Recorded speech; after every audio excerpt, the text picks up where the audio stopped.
தயவு செய்து அனைத்து பக்தர்களும் கோயிலை சுத்தி அப்படி நின்னீங்கன்னா ஈஸியா இருக்கும். அங்க கும்பலா இருந்தா எப்படி கொடுக்க முடியும்?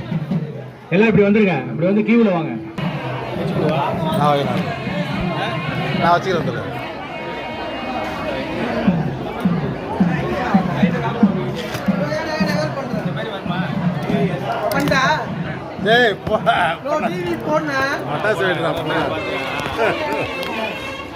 தட்டு போட கண்டது மேலே ஏறுது. போங்க, இதை நான் பார்த்துக்கிறேன். போங்க, எல்லாம் மேலே ஏறுதுங்க. போங்க, எல்லாம் வெளித்தட்டு சாத்து, காலை சாத்து, காலை சாத்து, கேட்டில் சாத்து. கண்டது ஏறுது மேலே. பூஜை காட்டுவோம், அப்புறம் கஷ்டமாயிடும்.